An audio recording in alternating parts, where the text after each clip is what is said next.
Welcome back. As the world learns to live with COVID, the highly infectious Omicron variant has finally broken through Hong Kong's once-lauded defences. They were the city admired for controlling the spread of the virus, but this month it recorded one of the highest death rates in the world. Residents are now living under strict restrictions. Medical facilities are overwhelmed. Joining me live is Hong Kong business magnate Dr Allan Zeman. Thanks so much for your time. What is life like in Hong Kong at the moment? Well, it's been very, very difficult, especially since this Omicron started in early January. And the thing is, I think people's patience are now at their wits' end. I think the good news is yesterday, the chief executive, Carrie Lam, announced that curbs may be lifted as early as tolerance is fading, amongst the population, because I think she's been getting a lot of complaints. The problem is 9 countries around the world, Australia, United States, UK, France, India, Pakistan, some of those countries have been banned from flying here until April 20th. That's the earliest. And people have been stuck overseas. Residents could not return home. It's been a real nightmare.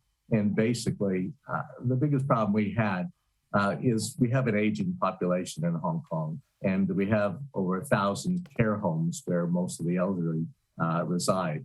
And the biggest problem was vaccinations. People did not want to get vaccinated because we were the poster child during the Alpha and Delta viruses. And so what's happened is that we now have close to 5,000 deaths. About 80% are the elderly in the care homes. And because Omicron is totally different than the Delta and Alpha. It transmits, it's upper respiratory, and it transmits very, very, very easily, very quickly. But I think it certainly does, Dr. Allan. What happens if you get COVID in Hong Kong at the moment? Do you have to go to one of these medical camps? No. The good news is it started off. Actually, China really did help Hong Kong because we had a shortage of hospital beds. The hospital authority has 2,600 beds. With China's help, they're now increased to 12,600. It just was, people just could not get a bed, could not get to a hospital. And so China helped to build extra facilities. There's now about 70,000 what they call so-called isolation facilities and extra hospitals that have been sprung up. They did a miracle. In a week, they built constructed buildings. Only China can do that. And but now you can have self-isolation. We now have the rapid test, which is now acceptable in Hong Kong. Before, everything was PCR.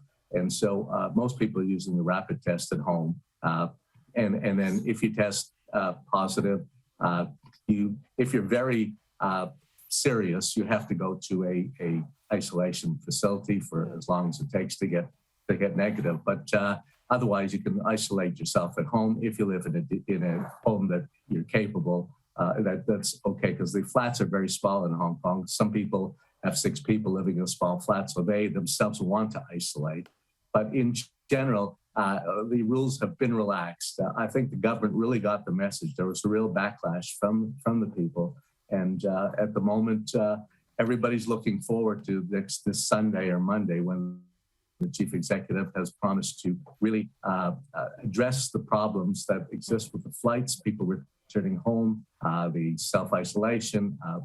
Also, there's been this talk about mass testing, and she will hopefully clarify the mass testing once and for all. The biggest problem is the government. There was not many government officials were giving different conflicting messages, and that was causing a lot of confusion and a lot of panic amongst the public. And I wrote a letter, and which went viral to the chief executive, and I think that started the snowball effect, whereby we now have one voice. She comes out every morning at 11 a.m. and gives a update on what the government is thinking and what the way forward is. And there's no more. There was a lot of fake news floating around for a while. It really did cause panic. The biggest problem was for business because people could not travel in and out. It's been almost 3 years now that it's been very, very difficult. So, Hong Kong is the international headquarters for banks and businesses from all over the world. And we can't get executives to come out. At one time, we had 21-day quarantine. Now it's 14, but I think the quarantine will be relaxed to 7 days. And that will be a big, big plus. That will bring Hong Kong back to life, hopefully. There's a lot of Australians, residents who are in Australia who can't come back to Hong Kong. And I just think I'm hoping after this weekend we'll have good news for them. Well, a lot of them have left as well and have gone to other markets. So, Allan, how difficult is it doing business in Hong Kong at the moment? I mean, this was the mecca of Asia for doing business before COVID hit.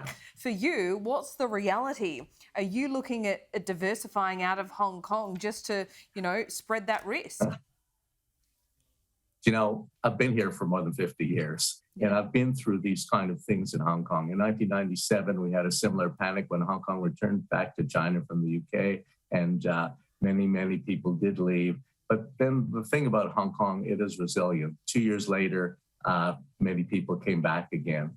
Many businesses. The big attraction in Hong Kong is not Hong Kong itself, although it is, to me, one of the greatest cities in the world. It's really the China market. China is the fastest growing economy in the world. And Hong Kong is the one country, two systems that really is the super connector between the East and the West the East. And China needs a Hong Kong. They don't need another 7.5 million people. They've got 1.4 billion people. And so they need to keep Hong Kong the way it is. And I think that basically some of the business that did move to Singapore and some other places, basically when things open up again, what I've found in the past, things return to normal after a short while. Although it is difficult right now, I mean, the whole world has been through it.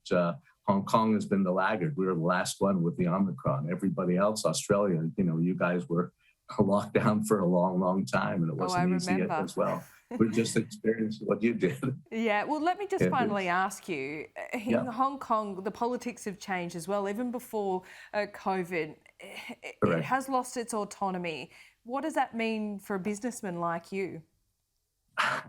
Honestly, I know that's a lot of rhetoric for myself and for many, many businesses. I mean, once you know the regulations, we had a security law that was instituted after the protests in 2019.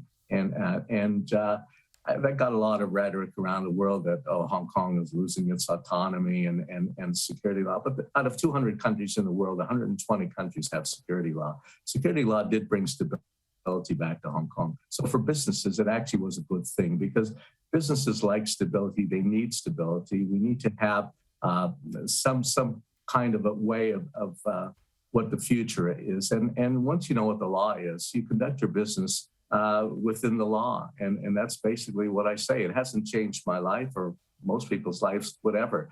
Some people really did speak out and they left Hong Kong. They're not happy with it. But I always say, once you know what the law is, if you're not happy in the place you are, try another place. I've lived other places. I choose Hong Kong because I enjoy the freedom here and the life here. But, every country has its own system. So honestly, Hong Kong still is very, very attractive. And we still get a lot of new businesses opening up. And the China market really, Hong Kong is international, but more and more Chinese companies are opening up here. Our stock market is robust, one of the largest in the world.